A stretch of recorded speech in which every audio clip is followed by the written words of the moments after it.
Ladies and gentlemen, if you want to just move it in a little bit, it'd be great. First of all, we want to welcome you to our first mass vaccination site here in the town of Big Flats. Okay. A lot of people did a lot of work to get this place up and running so we could utilize it for a mass vaccination pod. Some people I really want to thank. First of all, I want to thank the IDA. Joe Roman and David Sheen are both here. They let us have this place virtually free. They don't know it yet, but it'll be virtually free. We haven't told them that part. We want to thank the sheriff and his staff. He had inmates come up and clean the facility so we'd be able to utilize it, so we thank Sheriff Schramm. We want to thank the county legislature. We have our chairman, Dave Manchester, here, and Mark Margison here. I want to thank them for expediting the process and getting the staff and the resources we needed over the last 9 months to deal with COVID.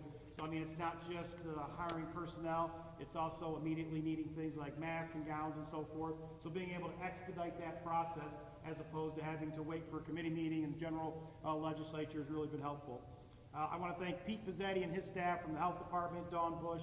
They've done a phenomenal job. I met with them probably 3 weeks ago and told them how I envisioned it, how I want it done. Here we are today, so all we need is a vaccine to get it running. Environmental health, John Keogh, he's here somewhere. Jonathan is here. He gave me the tour. He's done an excellent job. From my office, I want to thank Dave Sheen, Vinny Azzarelli, Trish Wise, Joy Birmingham, Dave McCormick. They've all done a fabulous job. We want to thank all of our volunteers. We want to thank the fire departments. The tables and chairs you've seen, a lot of them have come from our volunteer fire departments throughout the county. I want to thank Guthrie. We've had some preliminary discussions with them, and I know Mrs. Kornig is here somewhere, and we're going to be teaming up with Guthrie. They've offered resources to help us. Irways has offered resources. All the local fire departments have offered resources and volunteers. So really, we're set to go now. All we need is the vaccine. And I'll turn it over to Pete maybe to talk about how the vaccinations are going. You know, we do have the smaller pod at the Arctic League headquarters on West Clinton Street in Elmira, but obviously we can only do what we can do once we get the vaccine. But we're also looking at utilizing this for some mass testing as well because we have kits left over. So Pete? So, you know, in terms of vaccinations, you know, as the county executive has said before, it's really what we get from the state, and again, it's what the state gets from the federal government. So, you know, to date, the Chemung County Health Department, we've given a little over 600 vaccinations. We're looking to get, we've been notified of 200 additional doses this week. Next week will be our second doses, so the first, you know, that first rung of people that got tested, they're set to get their second dose next week. We're looking to use this facility both for, the nice thing about it is that we can scale it up. So as you see it set up with the 8 stations here for registration and 3 for reception, that's at max capacity, but we can certainly use it for smaller events as well. We're looking to roll this out for the first time this Thursday. Again, we're only getting 200 doses, so we'll do the vaccination event for those people under the prioritization rules that we have from State Department of Health. And look to use this for the first time. In addition, some things that we're tossing around is continuing to use Arctic League, you know, if we need to. It's a nice location. We can set things up pretty quickly there. But also use this facility for testing. We may have to relocate 1 or 2 stations based on infection control, but I think that we can use this for both vaccination and testing. Not simultaneously, it would have to be separate. We just needed the room to spread out. So, you know, that being said, we also contacted the state and told them that we could utilize this site as a regional hub. So we know if there's a regional hub being operated by the state in Johnson City. This is a great location. We figured in an 8-hour day we can push anywhere from 900 to 1,000 doses through this facility a day. So it's ideal location. It's got adequate room. If we need to, we have a bus schedule where we can bus people from other ends of the county to get here. We will be keeping the smaller pod down in Elmira for where it's easier for people. So again, we would ask our local legislators to stay on top of the governor to make sure that we get enough doses here that we can administer it. Unfortunately, right now, our pharmacies in Chemung County have received more doses than the county health department has. So we're trying to understand what the reasoning is behind that, but we're really being advised that individuals who are 65, 75 and older should be going to the pharmacies, and we should be concentrating on the other groups outlined in 1B. So with that being said, I'll be more happy to answer any questions if you have them. Chris, you're getting 200 doses of the concept this week. Has there been any indication what's going to happen beyond that? If you're going to be getting more doses, there's no point in having 1,000 places and have 1,000 people come through if you're only getting 200 doses this week. Exactly. We asked for 5,000. We're receiving 200.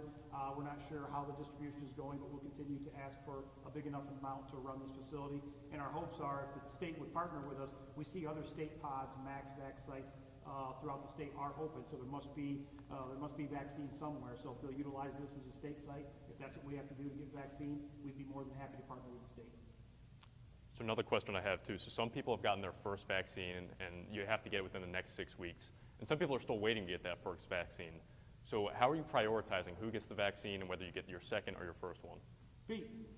So in terms of prioritization, you know, the State Department of Health in New York State has set up some pretty strict guidelines, as you've probably seen when the governor came out several weeks ago, the use it or lose it policy, and kind of how they've built on that, much to what the county executive had said. You know, hospitals are required for the healthcare workers in 1A. Local health departments are handling 1B and those specific essential workers, not all essential workers, but specific essential workers. And then the pharmacies are handling the 65 and older. So the prioritization is, you know, for us as the local health department to handle those priority workers for the essential workers. In terms of first or second dose, we were told from New York State that when we receive our allocation, that second dose takes priority over first dose. So for example, the very first week we received 400 doses and we gave those. So we'll have 400 people starting next Friday that'll need their second dose. If next Monday or next Tuesday I only get 400 doses, then I won't be able to give a primary dose, a first dose to anyone. We'll only be able to give the second dose to those that came in. And we've been using the Moderna vaccine. That's the vaccine that does not require the ultra-low storage, but it does require 28 days in between the first and second dose. Pfizer's a little bit shorter at 21 days, but we've been given the Moderna, so ours is 28 days.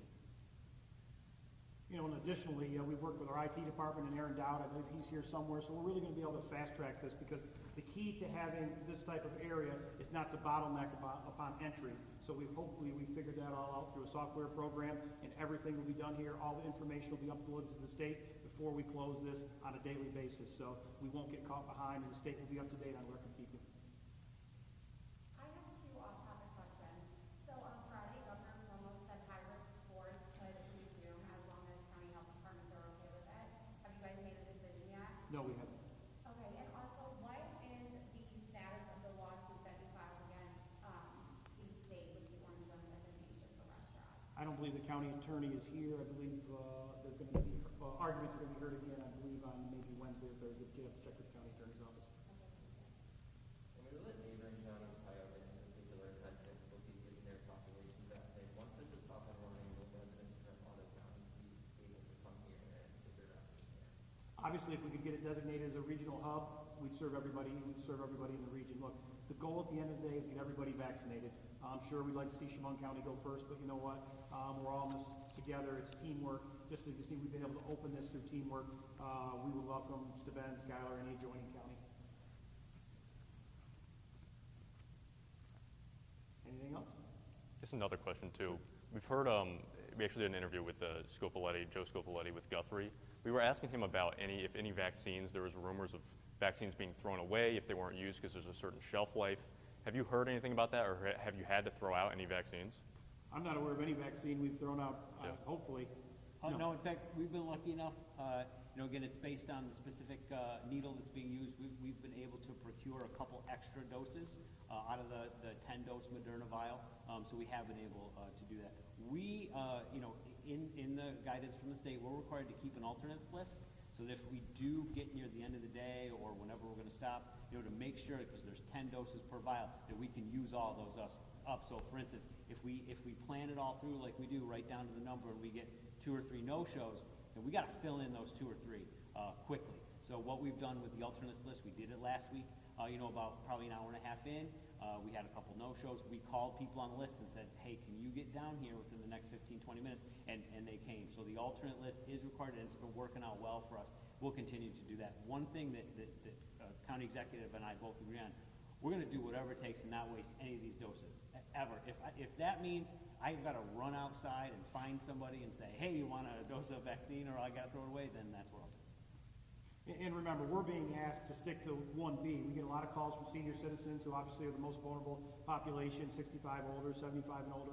We're being requested to let those folks go to the pharmacy. So that's not coming from the county's end. That's coming from the state. That's what they suggest we do. And that's not to say we turn away people who are 65 and 75 if they're 1B, but we're asked to let the pharmacies take care of them, and then we focus on essential workers. Okay, anything else? I want to thank you all for coming. If you didn't get a chance to give a tour, Jonathan will give you a tour. Great facility. All we need is the vaccine. Again, I'd ask everybody to be patient. Hopefully at some point we'll get everybody vaccinated. Thank you very much.